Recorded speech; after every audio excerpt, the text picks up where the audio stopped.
When was the last time you felt in control of your business finances? Expenses tracked, invoices sent, taxes ready. That's where Found comes in. Found brings your banking, bookkeeping, invoicing, and taxes together in one simple app. Manage expenses, invoice clients, send payments, and prep for tax time right where you bank. Join the hundreds of thousands who have already streamlined their finances with Found. Open a Found account for free at found.com. That's FOUND.com. Found is a financial technology company, not a bank. Banking services provided by Lead Bank, member FDIC. Welcome to Growing Your Team, a podcast designed for small business owners seeking to grow their company with the help of employees and contractors. Your time is limited, which means growing and leveraging teams is essential for business success. The Growing Your Team podcast is the place to learn tips and techniques designed to help you know when it's the right time to hire, how to select perfect fit team members, and how to maximize productivity while creating a positive work environment. Drawing from her 10-plus years of leadership and hiring experience, here is your host, Jamie Van Kuyk. Hello, Jamie Van Kuyk here, and welcome back to the Growing Your Team podcast. Today, I have on Jen McFarland. Jen works with small businesses on leadership, strategic planning initiatives, and digital marketing projects. She is also the host of the Women Conquer Business podcast. Today, Jen is sharing with us so much valuable information about leading your teams.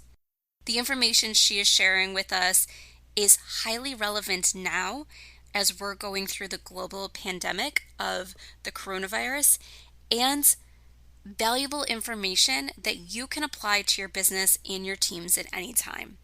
We talk about why you need to be grateful for your team members and how to express to your team members that you are grateful for them being a part of your team. We also talk how to leverage your team members when you're getting ready to make a pivot in your business or realize that it's time to make a change and break from the norms that have been in place in your business since you started a process. We also talk about setting goals and how you should move forward and pivot in a time of crisis and at any time, but still making sure that the decisions you make are staying true to the path you want your business to be on for the long term. There is so much great information in this episode, so let's jump right in. Hi, Jen. Thank you so much for joining us on the Growing Your Team podcast.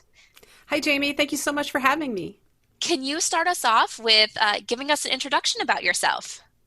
Sure. So my name is Jen McFarland. I have over 25 years of experience as a trainer and executive in leadership, marketing, and strategic project planning. I led large-scale projects in the public sector that affected over 50,000 businesses and over 1 million people.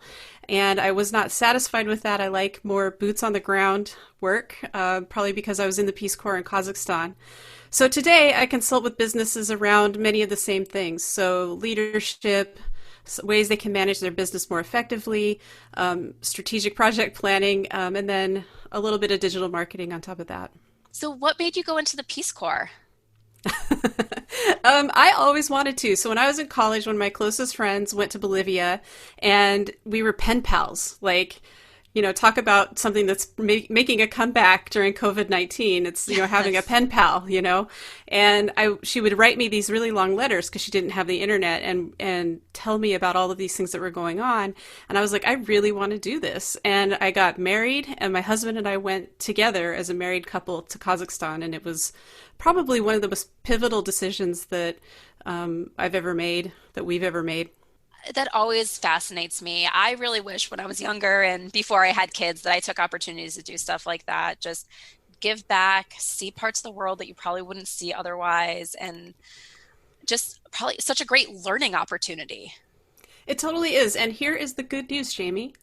You're never too old to go into the Peace Corps. So there's still time because there's no upper age limit. And we were actually there with people who were in their 70s and had grandkids and kids and, having that same experience. And it was a real eye-opener. I think that in this environment we're living in right now where we can't leave our houses and things like that, it actually has prepared me better for crisis because I lived in a place where so much was unknown all the time. And in fact, I really realized my passion for projects when I was in Kazakhstan, because everything was, about listening and learning what people really needed and then just showing up and helping them create that again and again and again. And so Peace Corps was not only a game changer in my personal life just by seeing and meeting so many people, but it was also what put me on a whole different career trajectory when I came back.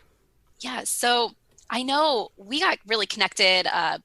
Was it a little over a month ago? We had this interview scheduled, and then both of us realized that we're really at the perfect time to be talking right now because of your background and what everyone listening to this podcast needs, talking about leadership and being grateful for your teams, especially at times of uncertainty.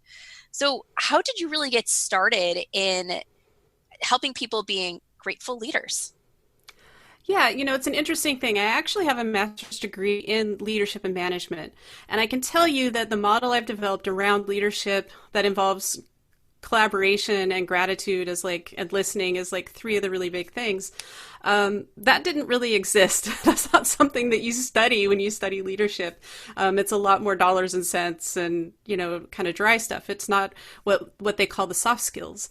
So when I left my job in the public sector, the first thing that I had in terms of my business was leading a 5-day retreat on leadership. I had been brought in as the main speaker.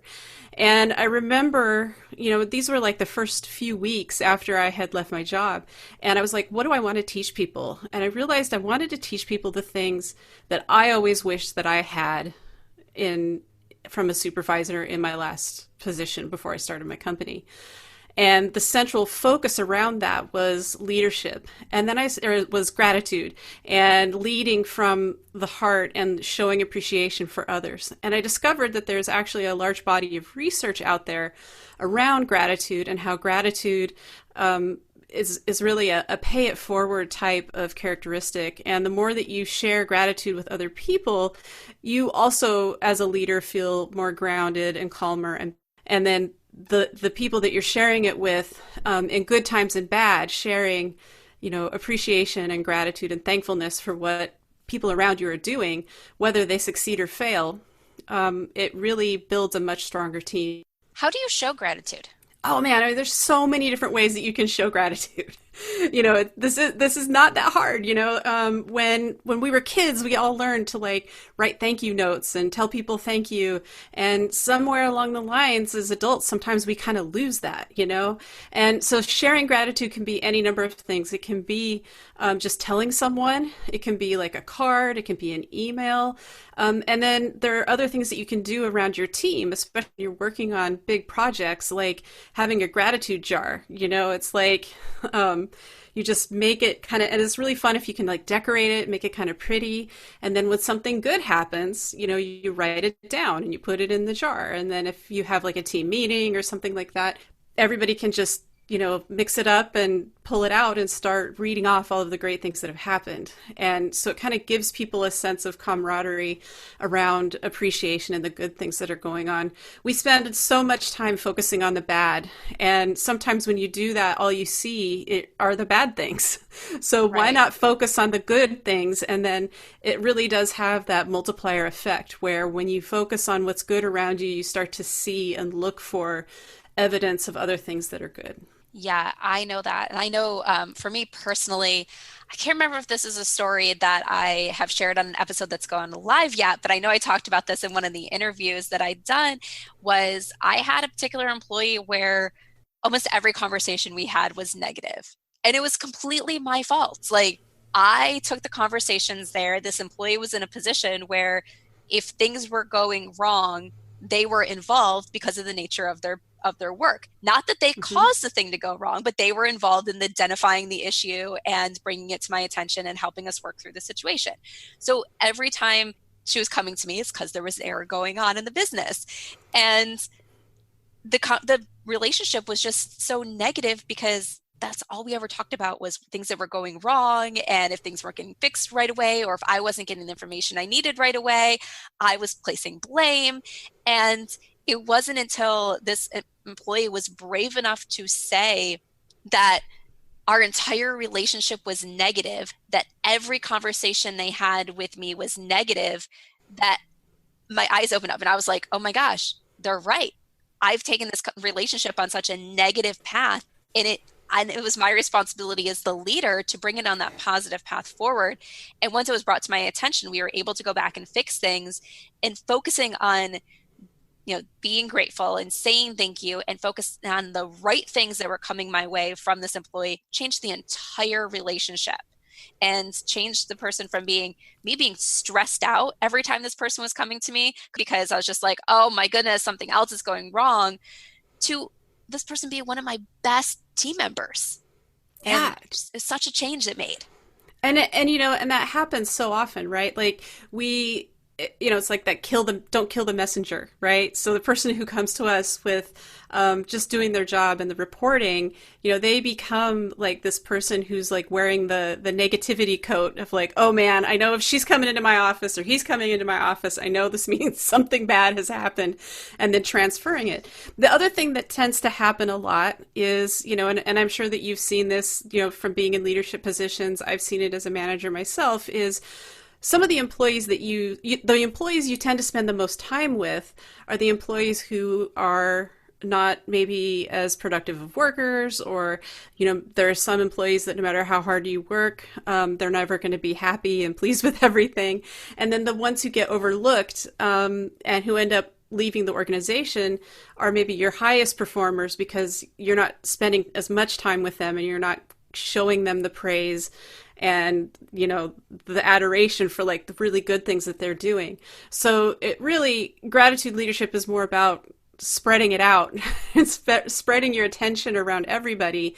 And I do think that even the people on your team who never seem to, the Eeyores on your team, they can begin to see the good a little bit more too. I mean, it really is something that they've found really improves your health. By showing gratitude. These are all things that people have done a lot of studies around and have found that it not only builds a better team and a better environment, but because it makes you feel better, then it helps your health as well.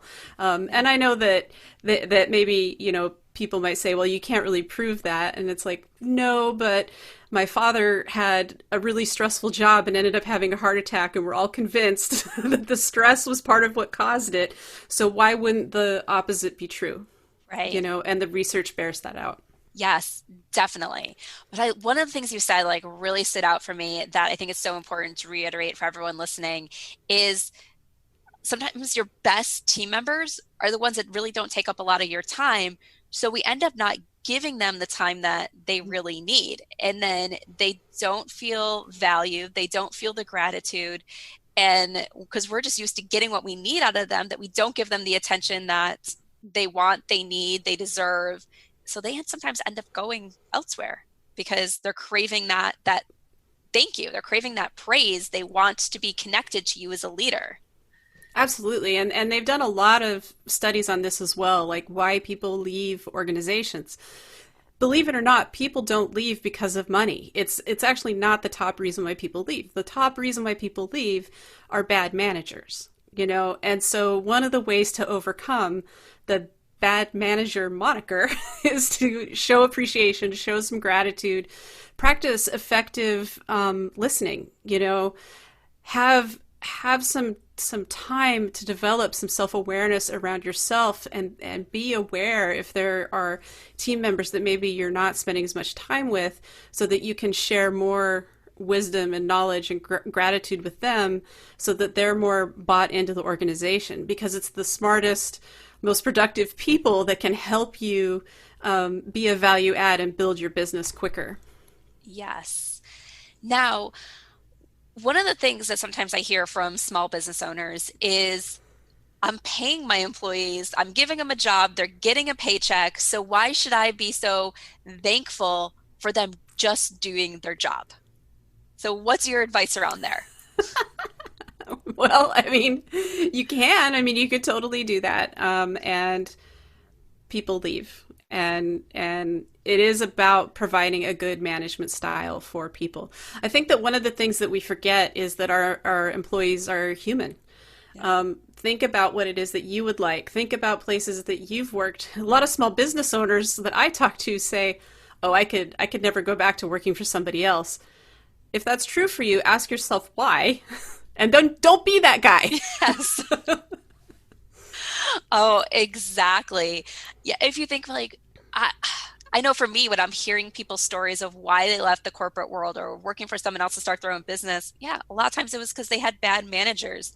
And then they want to turn around and be the same type of manager to their teams. And I'm just like, this is why you left. This is why you can't work for someone else. So let's do better. Let's create an environment. For me, I always say, like, when I'm describing my ideal client, it's always someone that really values their team members. They want to see those people grow, make them part of the business versus just a cog in the wheel of the business. Because yeah, the whole team, once you start growing your team, is going to help lift the ship, lift the business, or you're going to constantly be dealing with turnover. And I'll tell you, in times like this, a lot of businesses are in crisis. They're trying to transition maybe into doing some sort of digital transformation in their business right now. They're trying to pivot, like reposition, because there is an impending economic crisis potentially. And if you're not practicing good leadership skills and good management skills and sharing, hey, you did a really good job here. I mean, that's really gratitude, right? Like, you're sharing the good stuff, then they're less likely to follow you into the fire. Like right now, yeah, they might stay because they're afraid of losing their job, but it doesn't mean that they won't leave as soon as they find something else if they're really miserable. So it really is about, like you said, lifting the ship and sharing like the good news. And that goes in, like I said, when a project fails, like an initiative fails, finding the good pieces of that, because there's always something good that happens, even when things don't end up maybe how we want it. There are some good lessons learned along the way. So showing gratitude sometimes is about teasing out like the best practices that we've learned along the way, the best lessons that we've learned, and saying, hey, you did a good job here. Overall, these are the things that I think we need to change. And it's just that acknowledgement of, we did our best, these things didn't work, and then being able to move things forward. And again, it's about like being a good teammate. Like, even as the leader or the manager, you still have to be a good teammate, and you can lead, and you can even fire somebody and tell them how grateful you are for them. These things are not mutually exclusive. It's, you can be grateful for someone and say, this isn't a good fit. Right. That's the way this works. Yeah. And when it comes to having to let team members go, that's one of the things I always say is you can still value them. You can still think they're a great worker, but you've just made the decision that they weren't the best person for that position in your business. And sometimes we need to make business decisions, and they're different than the personal decisions. So, but you have to find the way to balance both of them as your leadership style to grow that team. But I think so much of what you just said is not only good forever, but very timely for right now as we're going through this global pandemic, and so many businesses have been thrown into positions that they never planned for, whether it's having to temporarily close their doors, limited hours, or all of a sudden their entire staff is working from home.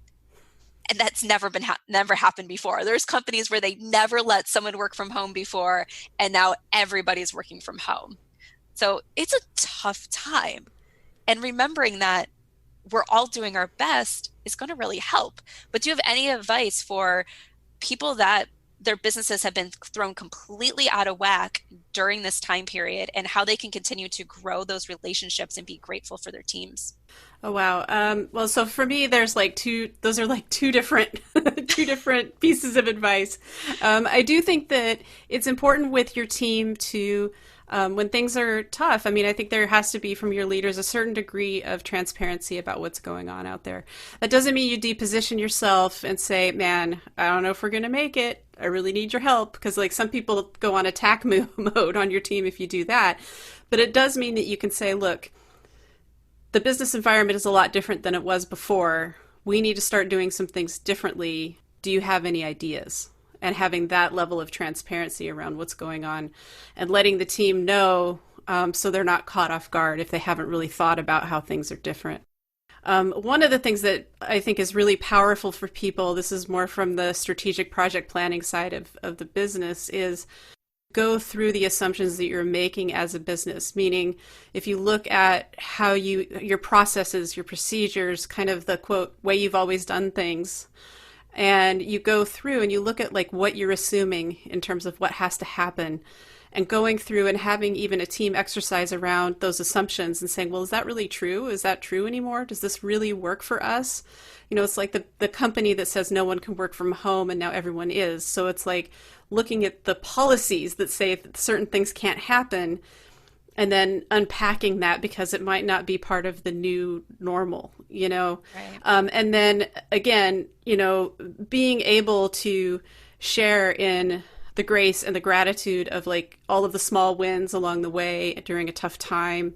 And it really lends itself to a stronger team cohesion. And then also people are more willing to take the risks to share those little gems or things that they've learned that might actually spark that innovation that a team and a business needs, you know, to survive a crisis if things are really looking rough. So I think there are a lot of different dimensions around it, because when you're sharing gratitude and positivity, you're also building trust. So trust is like one of the most important things for a team. And I think if you're sharing more than criticism and have to do's and tasks, and you're also sharing, you know, congratulations and attaboys and talking about the things that are going on, people feel more trust, and then they're more likely to help you innovate and make it through a tough time. And this is the perfect time to, if you're not doing it, start that gratitude jar. Write down all those little wins. You know, if you're a company that's never worked remote before and now you have your entire staff that you're trying to connect through Zoom or Google Hangouts or whatever technology you're trying to use, write something down, like the first time everyone got on that conference call with their videos working and you're able to start on time, because that's a big deal when you're not used to working with the technology. Yeah. And I also love what you said about asking your team, like, how should we do this? Bringing them into those decisions, because as the business owner and leader, you don't have all the answers. And sometimes you need to go to the people who are actually doing the things to figure out the right way and best way to make changes. Yeah. Your frontline staff oftentimes knows things that you don't, if you're not also doing all of the frontline face-to-face shipping out the products. I mean, whatever it is that your employees are doing for you. And it's also just, I mean, in times like this, our emotional intelligence is really key. And sometimes as leaders, bringing other people in helps us get to that place of making clearer decisions. Because it's really hard as a leader right now to navigate, you know, kids at home, family at home, everybody working remotely. I don't know what tomorrow's going to bring. You know, having more people involved will really ground you around, I think, making some better, clearer decisions. That actually leads right into the next thing that I was going to bring up. So we have all these people that are navigating the new way of business right now. And thrown on top of that, so many people have this new way of doing business with kids right by their side. And parents are trying to figure out, what do I do with my children all day? Because the daycares aren't open, schools aren't open. Oh, wait, now I need to make sure my kids are learning at home, which my kids are 4 and 6. So we're doing at home preschool and first grade, which means that they do a worksheet or do an activity for 5 minutes, and then they're asking what's next. So it's this constant interruption. So what would your advice be to how to manage that as a leader, that now you don't have your employees and team members full attention the same way you used to? Yeah. So I'm going to preface this by saying I myself do not have kids, and I do have a very rowdy Boston Terrier, but that's not the same thing. So, and I'm acknowledging that straight away. That said, you know, I think that this is where we can just really communicate as a leader and show that compassion about understanding that that these are different times and these are different things. I mean, we've seen it even in the media where people are being interviewed and their kids like running by, and stuff like that. I mean, everybody is in this together. It's not unique. And I think it's important to share that that's not unique. And in that, let people relax about that part. There's a lot of tension right now. People don't need to also be freaked out about the fact that their kids are at home and a distraction. So I think that as leaders, we need to be reasonable about, what this environment is like, that there are also just a lot of emotions all the time. People are going through something that's called anticipatory grief. It means the fear of uncertainty, and they're going through like all of the different stages of grief. And that's kind of hard to navigate too. So there's like this emotional stuff going on, and then there's kids at home and constant interruptions. And we need to just acknowledge as leaders that is what we are working with, and then problem solve the best ways to get through it. And sometimes that might be on a by employee basis if you're a small team, or just coming up with some best practices for everybody. I feel like everything's very new right now as people get into the new routine of the new norm. Some of it will iron itself out. The kids being a big distraction now. Once they get into the routine of things, I think it will get better. One of the things that I remember telling my husband, so when he got the job that he has now, he was given the option of pretty much working remotely all the time. And he goes, I might work from home like one day a week, maybe not. I'll probably still go into the office because when the kids get home, or at that point in time, our youngest was home all day for the most part. And I was working around like nap times and whenever I could building my business, but he was like, I just don't think I could do it. And one of the things I ended up telling him was, I want you to make note of when you're working from home, every time the kids distract you. Now, when you go back to the office tomorrow, make note of every time a coworker distracts you, or you turn because someone walks by and it catches your attention and all those things. And I was like, tell me what you find out. And he came back and he goes, my coworkers actually distract me more than the kids do. So I feel like sometimes right now we're so worried about kids and other distractions, even the pets, like at home running around, like they're pulling my attention. My dog's going to want to go out a million times when they're used to being able to stay inside all day by themselves. And we're worried about these distractions because we're pretending that when we're in the office, we don't have distractions. Absolutely. I so appreciate that perspective, that you are constantly interrupted. I think that, in the regular workplace, and I think so we need to acknowledge that. I think that that's really important. And we need to not be embarrassed when our kid runs in the middle of something. Like I had a client today I was talking to, and she was leading like a group call, and her son snuck up behind her. So I'm sure that people could see this going on behind her, and she just was oblivious, and he like was tugging on her shirt, and she's like, excuse me, and like turns around, and he just wanted to know. He was building a TARDIS for a Lego project, and he didn't know what a TARDIS was. Like from Doctor Who. And my client also didn't know what a TARDIS was. So she was like, I don't know. I think you need to ask your dad. And he's like, well, he's in the bathroom, so it's like, so then she turns to the group, right? And I think that there's your opportunity to be like, hey, we're all living this life, instead of being really embarrassed. I think we all just need to kind of own that this is where we are. It's a sunny day. My dog is losing his mind because it's Portland, Oregon, and we're getting days and days of rain, and every time the sun comes out, he just won't stop barking because he wants to go for a walk. Not good for podcasting and having meetings all day. So we're all kind of navigating these worlds that we aren't used to, and we just have, the way that we can handle it is through grace. Yes, definitely. We have to remember that no work environment's perfect. There's always going to be distractions. Now they're just new distractions. And when it comes to leading your team, not getting upset about them.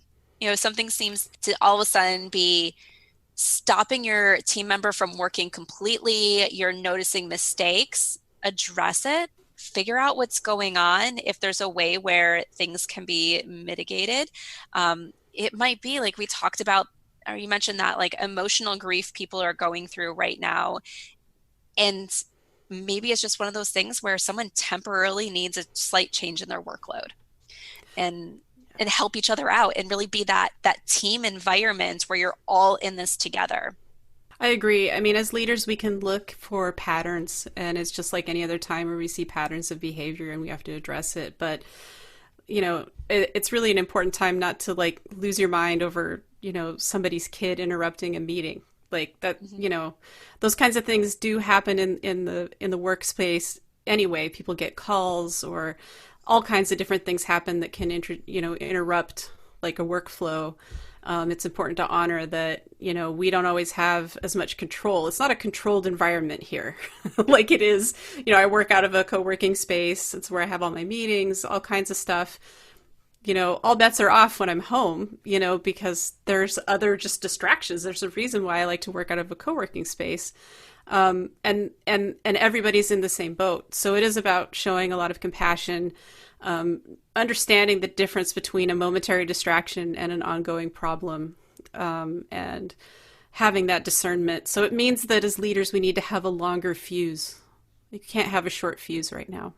One of the things I tell my clients is if your team member pisses you off, don't yell at them. Call me up and yell at me, because I know you're not really upset at me. Get your anger out, and then we'll figure out the right path to move forward with, the right conversation to have. But, I tell my clients, I know you're going to have emotional reactions to things. As leaders, we're still people. We have emotional reactions, and sometimes we have very emotional reactions. Don't take it out on your team members. Call me. That's right. That's right. So, I just think that, this is a real test for every leader. This is a test of your mettle. This is a test of how you can discern some of your problem solving. But it's also a time where you can decide what kind of team you want to have and how compassionate and supportive you want to be. Because if your team is still meeting with you, it's not just that they're doing it for the money. They have a lot of other stuff they could be doing right now. Exactly. So let's switch topics a little bit, because I know you also help with the strategic planning of things. So I know there's a lot of companies right now, probably at this moment, aren't thinking about those long-term strategic plans. They're just thinking about how to get through the next month of business. But sooner rather than later, hopefully we're all back to thinking about those bigger goals and those strategic plans. So one of the things that I'm curious about is when you're working with companies setting these strategic plans, how do you bring the team into the mix? Yeah, so what I practice is a very particular kind of unique type of strategic planning. It's strategic project planning. So what it really does is it takes the best parts, or I think anyway, the best parts of strategic planning and the best parts of project management and planning and puts them together. It's a methodology that was developed actually for USAID, which was like doing a lot of overseas work. They've now taken it into Sony and to other large corporations. I also think that it works really well for small businesses, startups, solopreneurs. So it's really about taking the aligned action and then planning it out, right? So One of the reasons that the team is so valuable is that typically teams are the ones who will be executing the work. As leaders, you're up doing the visioning and the mission, and you're maybe setting the course for like what the major projects are going to be.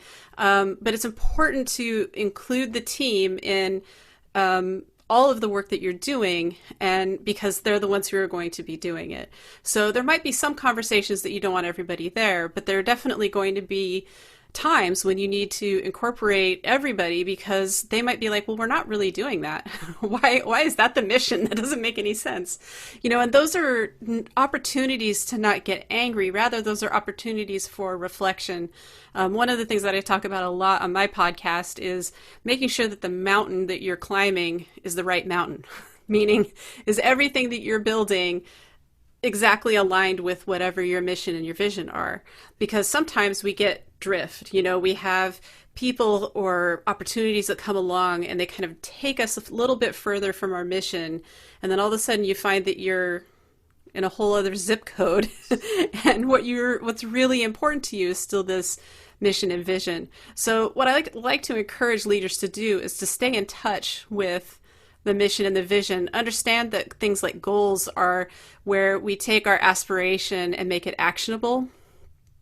And so then it makes a lot more clarity around things like products, maybe programs, or whatever services that you provide. And then the tasks are what raise up your programs to that level. So everything that you develop really needs to be aligned with your mission and your vision, and your goals, whether they're revenue or sales, also need to all be aligned. So you never want people working on things that don't ultimately lead up to your mission and your vision.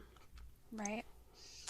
Yeah. So I definitely align with that. And I think that's so great because I feel like too often we get pulled towards the shiny objects and Yep. we need to make sure we're focusing on the right things for our business, the ones that are leading us down the path. And that's not saying your path can't change. Like businesses evolve, you learn new things, especially with younger businesses. When you're in that first phase of scaling and growth mode, you're really learning maybe what that ultimate path should be. So things can change, but you don't want to get so far off course because it was the easy thing to do. And then you realize you're not happy with the business that you ultimately created. Well, and that's the danger that we have right now. See, people are freaking out and they're trying to figure out what to do next. And it's actually a good time to manage your emotions, slow down a little bit, think about the way that you do things, check those assumptions, look at your mission and your vision and say, are these still valid? Is this what I'm seeing in the new normal, right? Because we're going to emerge out of this different than we came in. That's just how it works when we're going through a big global change right now. So as business owners, the best thing that we can do is look at what we envision the new normal to be like and connect with these higher values, these higher missions, and then making sure that what we're going to do for how we pivot is aligned with all of that as we move forward. So that's, and the beauty of what I do is that it can be about anything. And it really is about doing. Like, I don't like to write a bunch of stuff out so that people put it in a drawer or something. This is about, okay, this is what we do. This is what we believe in. And we're going to do this because it's the most aligned with, our ultimate goals, our ultimate dreams for this business. Look at that. I mentioned right now probably wouldn't be the best time to focus on your strategic plans, and you just proved me wrong. But what you said is so smart and so important, because every day I'm out there and seeing things of like, jump on this webinar to learn how you can pivot your business to for the new market. And so much is focused on the right now and how to shift to make revenue now. But you need to think about where you're going to be once we start getting back to the new norm of things and getting back to business slightly as usual. You said it's not going to be exactly the same as we came into this place, but you don't want to be creating things now and take you so off path that don't align with your strategic goals and your mission and vision and everything that you eventually want. Like, yes, maybe you need to figure out a way to make revenue now to stay afloat, but you need to make that connection. So yes, like this is important now. and always. And that's why I don't call it like pivoting, because really all you're doing is adapting to a different environment. Like if you're pivoting, you could be changing everything. Like, why throw the baby out with the bathwater? If you have a successful business, there's really no reason that you can't adapt it to this new environment. Now, there are some things that are very difficult, but I will say that, I'm getting emails from my massage therapist for virtual massage. There are ways that any business can be making some money right now. And It's just about how creative are you and how quickly can you make yourself comfortable with some of these virtual communities that are out there, and how does your expertise translate into an environment where we're not supposed to touch each other, we're not supposed to, do a lot of different things, so it requires a lot of creativity around it, but your expertise are your expertise. You're in demand and your services are in demand because you offer something that's important and valuable.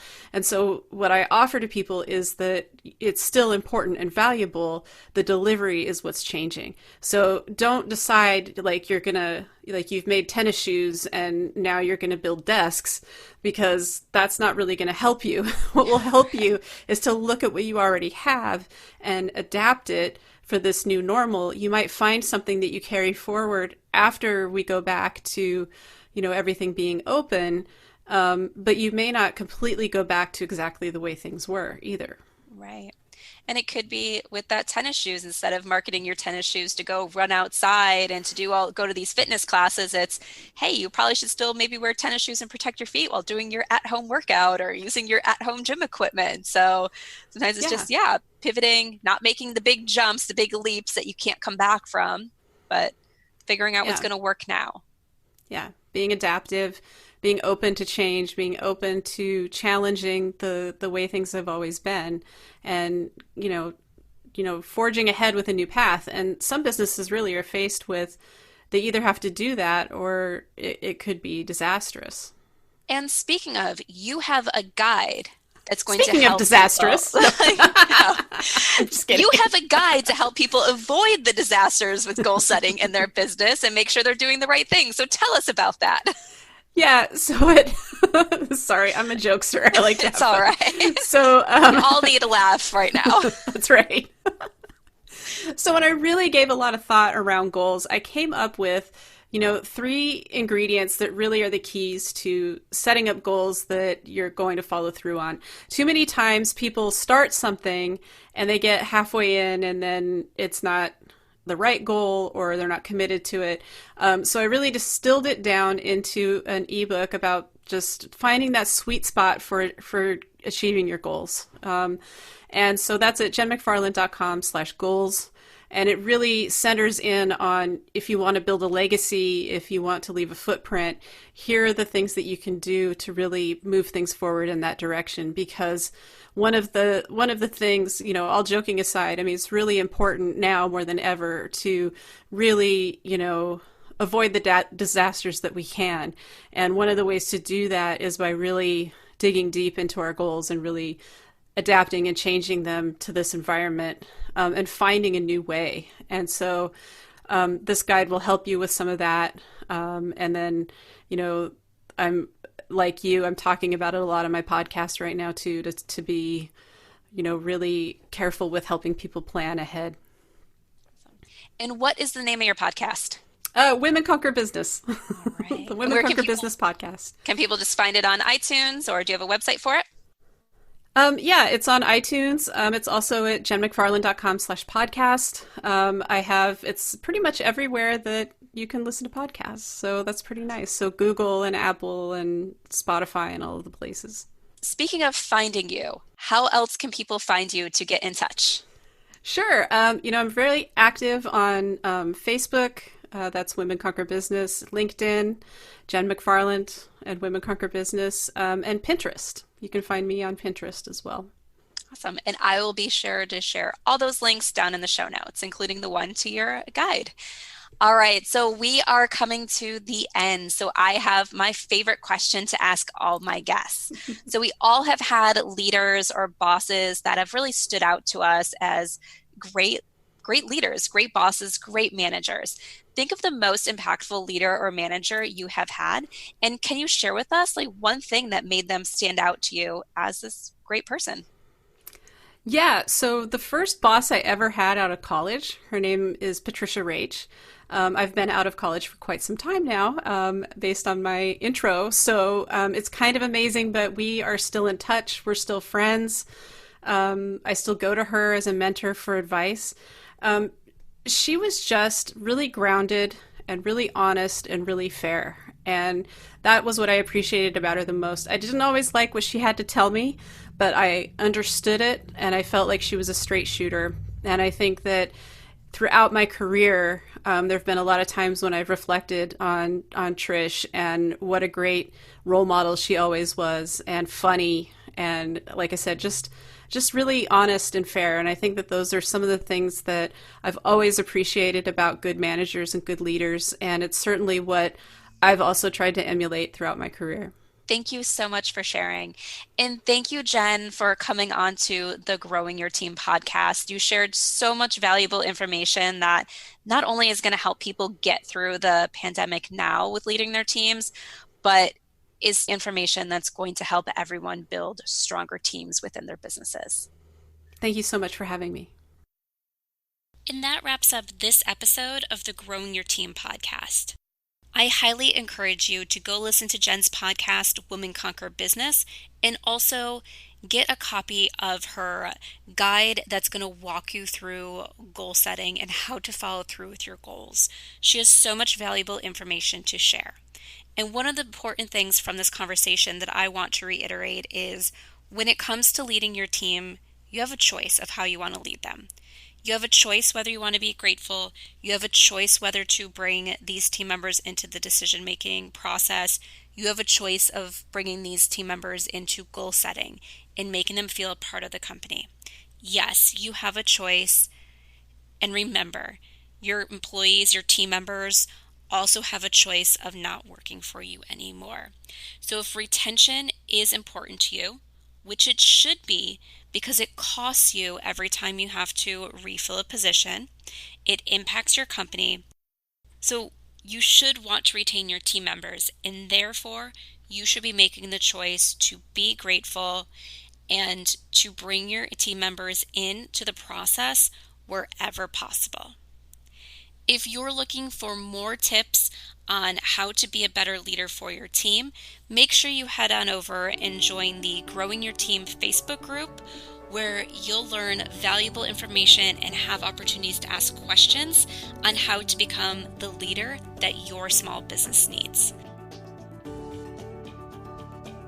Thank you for joining us for this episode of Growing Your Team with your host, Jamie Van Kuyk. Be sure to subscribe and head on over to growingyourteam.com to connect, access the show notes, and discover more ways to hire and leverage your perfect fit team.